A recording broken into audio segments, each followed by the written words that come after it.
Let's get some reaction on sectors of the economy reopening. I'm joined via Skype by Economist Ndumiso Hadebe. Thanks so much for your time on SABC News this afternoon. Was this the right time to open the economy in this way? I think the movement of opening the economy to level 3 on the 1st of June was informed by a number or a set of considerations. Chief amongst those are what is the rate of infections in South Africa? What is the social impact of having a continued hard lockdown of the South African economy? And more importantly, what it means for laborers and workers in South Africa. This is very contextual in the South African case because we have just come from registering a second technical recession. And by all indications, prior to the COVID-19 pandemic, we were projecting an economic growth for 2020 of 0.4 to 0.6%. Now, as a consequence of the COVID-19 pandemic, now those figures have contracted quite significantly to around negative 6 and 7%. The option to open up the economy slightly, I think it was inevitable because a lot of small businesses in particular, which employ over 60% of South Africa's labor force, were now liquidating. Some were being sequestrated in certain instances. So there was a fine balance that had to be done, but I think this gradual easing was indeed needed to ensure at least the survival of important SMMEs and to secure the jobs of particularly working class people in South Africa. So there was a caveat about making sure that safety protocols are in place before industries and companies open. We've seen at Mponeng mine that's owned by Anglo, they've registered 164 confirmed COVID-19 cases. Can we trust that businesses whose main objective is profit will ensure the safety of workers and we won't see incidents like that and a spike of infections when we get to level 3?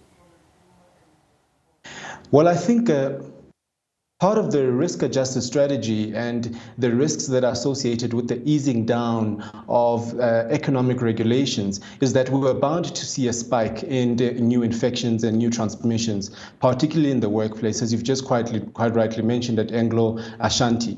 It's quite inevitable. And I think given the period that we're in now, we then need to adjust and enforce a new normal of working, meaning we need to ensure that social behaviors that people conduct at the workplace or even in their homes are of the view to ensure that they limit as much transmissions as much possible. There are a number of interventions that government has put in place with respect to occupational health and safety. We've even seen the health and welfare SETA coming through with a 750 amped program targeting communities and particularly manufacturing and very industrial type companies to ensure that they adhere to this new normal, to ensure that they limit the number of contractions.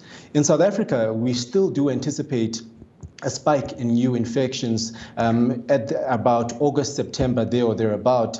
The key thing here is to ensure that as workers begin to start going to work, as people start to engage in physical activities, that they adhere to the protocols of social distancing, of washing their hands as much as possible. If there are limited resources, then things such as physical distancing become quite important, and ensuring that the surroundings that we live in are as clean as possible. I think part of the risk-adjusted strategy is exactly that there is indeed a continued risk of a spike in infections, but then how do we ensure that we control and manage it to an extent whereby it will not overburden our public healthcare system?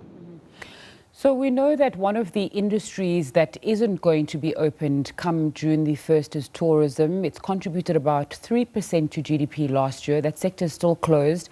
And we also know that about 1 million people are employed there. What's the effect of this and how does keeping certain industries closed, despite what you've just spoken about, impact on people's day-to-day lives during COVID-19? The tourism industry is a very important industry given the structure of the South African economy.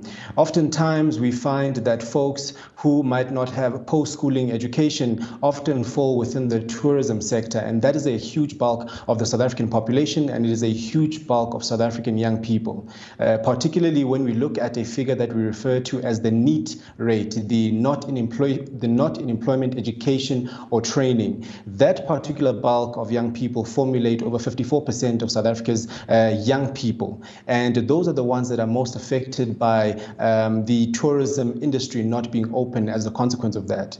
Unfortunately, there are significant ramifications when it comes to employment numbers in that sector for workers, when it comes to wages, as we would foresee a decline in the wages that workers in that sector receive, but also the likes of B&Bs and hotels as well are going to be significantly affected. And this will ultimately affect the financing and the defaults that banks register in this climate. We've also seen that as a consequence of the downgrading of South Africa's credit downgrading, we've seen that banks as well have also been downgraded as a result. It will continue to deter the default rates within banks and possibly the outlook for credit rating agencies for key institutions in the economy as well. Ndumiso, earlier you spoke about projections for how South Africa's economy is going to shrink due to COVID-19. We're seeing from June the 1st around 8 million people going to return to work. We've also seen that Statistics South Africa has reported that 9 out of 10 businesses reported reduced turnover.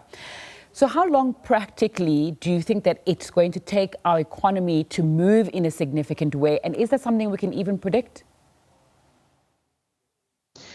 Well, in our analysis at PAX, our view is that the economic fortunes for South Africa are directly correlated to the fight or our win against the COVID-19 pandemic in this respect. So the moment we're able to have the level of new infections under control or declining or flattening the curve, as it were, that is when we would anticipate an increase in terms of gradual easing of economic activity. And as a consequence of that, we would see a slight improvement in key sectors, particularly when it comes to tourism and retail and the business services, which forms or contributes a significant part of our nominal GDP. At this rate, in our assessment, based on the current scenario of the level of new infections that we're registering on a day-to-day basis right now, and also informed by the new easing down regulations, which will be instituted from the 1st of June 2020. We still do anticipate a contraction for 2020 that is between 5% and 8%. The variation is informed by the type of easing that the state decides to institute in this respect. Ndumiso Hadebe, an economist, thanks so much for your time on SABC News this afternoon.